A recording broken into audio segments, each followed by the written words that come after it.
Kalian pastinya udah nggak asing lagi dong sama yang namanya globalisasi. Globalisasi secara istilah itu merupakan proses integrasi internasional yang terjadi karena pertukaran pandangan dunia, produk, pemikiran, dan aspek-aspek kebudayaan lainnya. Sebagaimana yang kita tahu, Korea Selatan sendiri selalu ramai menjadi bahan perbincangan.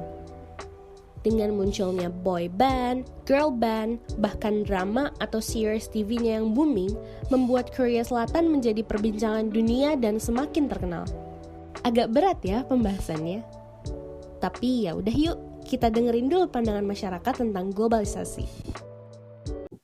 Globalisasi itu adalah proses meningkatnya keterkaitan antara budaya-budaya ataupun ekonomi yang berbeda akibat kemajuan teknologi yang menyebabkan batasan-batasan fisik atau mungkin batasan-batasan yang terlihat tidak mungkin itu jadi mungkin gitu. Kayak bisa dilihat dari perkembangan internet atau mungkin perkembangan telekomunikasi di dunia. Mungkin seperti itu sih. Menurut pelajaran yang gue pelajari, globalisasi itu kayak proses, kayak a set of process of integration gitu kan, yang menyangkut pautkan dengan ekonomi, budaya, sosial, dan sebagainya. Itu sih, dan itu bisa kayak tercerminkan di lingkungan sosial gitu loh. Jadi kayak bagaimana citizens di suatu tempat kayak setelah deglobalisasi itu mereka jadi gimana sih, dan default tuh gimana gitu. Karena sebelumnya mereka tuh faktor dari pribadinya itu kan karena dari nasional doang kan, terus setelah deglobalisasi tuh kayak mereka dapat pengaruh global juga gitu. Makin lama tuh makin besar ya semenjak Korean Wave tuh makin gede. Jadi kayak banyak, apalagi tuh nggak cuma tentang orang suka K-pop, K-drama, tapi kultur Korea sendiri yang kayak makanannya itu makin banyak restoran-restoran yang jualan. Terus kayak not even that, bahkan tuh ada mulai kayak restoran Korea yang mulai infuse budaya Indo juga. Itu aja kayak mereka kadang jualan tteokbokki tapi pakai rasa-rasa Indo. Itu kan kayak bukan globalisasi lagi tapi udah globalisasi ya.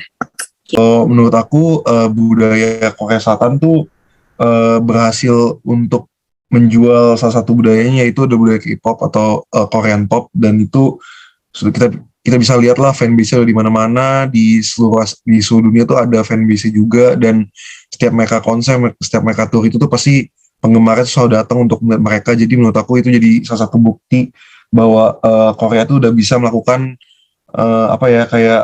ekspor budayanya itu ke negara lain, dan itu jadi salah satu bukti nyata dari globalisasi. Mungkin dari aku kayak gitu.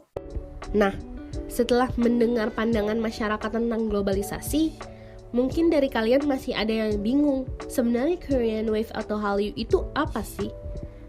Korean Wave itu sebutan untuk penyebaran budaya Korea Selatan ke dunia. Awal mula istilah ini sebenarnya ada karena di China terdapat peningkatan drastis akan ketertarikan masyarakat China dengan budaya Korea. Sampai-sampai diliput oleh jurnalis di Beijing, dan fenomena tersebut diberi nama Hanliu yang memiliki arti gelombang Korea sampai akhirnya jadi kata serapan lainnya, yaitu Hallyu. Korean Wave atau Hallyu mencakup sinias, music pop, kuliner, games, fashion, beauty products, dan semua hal yang berkaitan dengan kebudayaan Korea Selatan.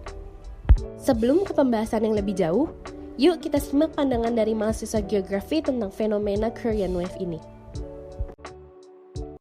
Mungkin jawabannya berpengaruh, cuman kalau untuk menguji pengaruhnya itu sendiri kan, ini sebenarnya pertanyaan kuantitatif ya, perlu dikorelasiin dengan data-data. Cuman mungkin kalau kita bicara soal hipotesis, ya letak geografi itu berpengaruh.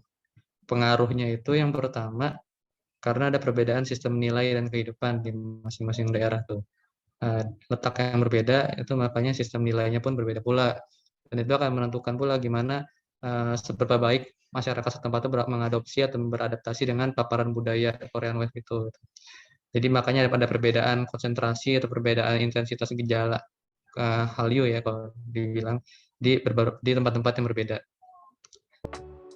Mungkin lebih ke adanya penanaman modal sih.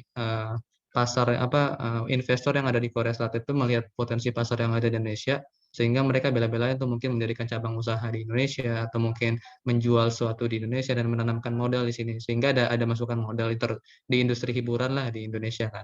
Sama yang kedua ada exposure budaya gitu.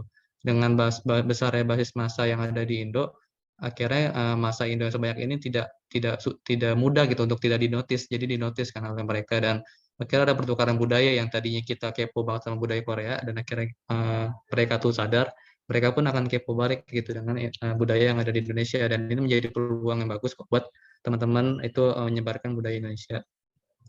Itulah tadi pandangan dari mahasiswa geografi tentang fenomena Korean Wave. Tapi siapa sangka bahwa dalam perjalanannya, Korean Wave ini tidaklah selalu berjalan dengan mulus. Ada juga beberapa negara yang melarang atau bahkan menjadi kompetitor untuk Korean Wave ini. Contohnya, di Jepang sendiri tahun 2010 punya kebijakan Cool Japan, dan di China yang sangatlah protektif dalam membatasi warganya agar tidak terkena dampak dari Korean Wave. Kelihatan banget dari aksi-aksi pemerintahnya yang menutup akun-akun fans, membatasi penjualan merchandise, sampai-sampai tidak mengizinkan artis atau idola Korea Selatan untuk tampil di sana. Selain ada dampak positif Korean Wave di Indonesia seperti yang telah disebutkan Kak Fatan sebelumnya, ada juga tantangan kebudayaan. Contohnya di Indonesia yang pada bulan Desember 2018, perusahaan online Shopee bekerja sama dengan Blackpink untuk jadi bintang iklan.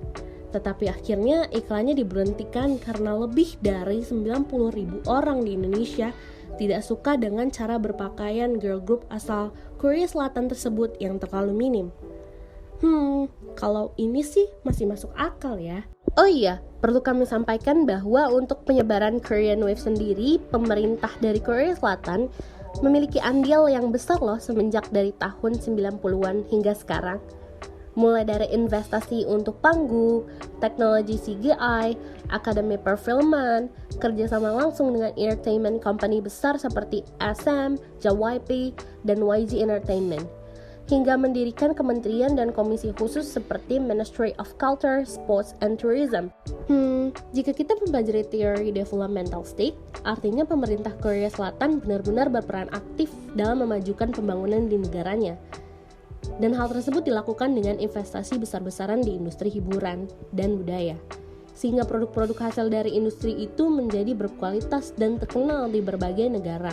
Ada juga teori cultural diplomacy yang bertujuan untuk membangun rasa saling percaya dan juga membangun identitas nasional di mata internasional dengan cara memperkenalkan kebudayaan negara sendiri.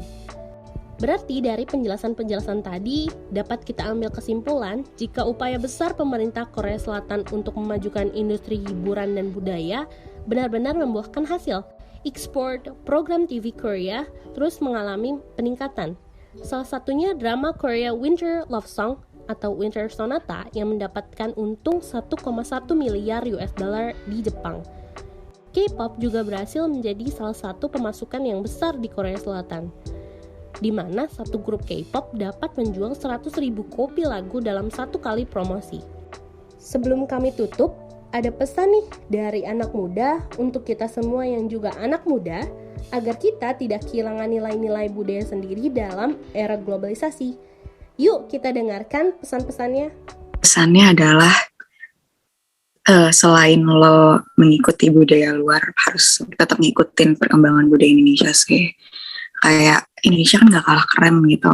Dangdut tuh keren loh, sumpah. Terus kayak lagu-lagu lain kayak koplo gitu-gitu tuh seru. Jadi kayak kalian gak cuma harus ngikutin K-pop kok. Kayak ngikutin budaya Indonesia gak bikin lo jadi katro apa gimana gitu. Menurut aku pesannya itu adalah ya boleh kita mendapatkan exposure atau mungkin dapat influence dari budaya lain. Kalau misalnya itu untuk kebaikan manusia juga, kenapa tidak dipakai? Cuma kita harusnya lebih bijak dalam memfilter atau mungkin dalam mempelajari budaya-budaya luar, karena pada akhirnya tuh ya kita nyadar bahwa kita tuh orang Indonesia, kita juga punya budaya sendiri yang mungkin perlu di-preserve gitu ya. Keren banget ya pesan-pesan dari Kak Ruben dan Kak Haura. Namun sayangnya pembahasan mengenai Korean Wave kali ini sudah berakhir sampai sini. Semoga kalian bisa mengambil hal-hal baik dari apa yang sudah kami sampaikan ya. Semoga bermanfaat dan sampai jumpa.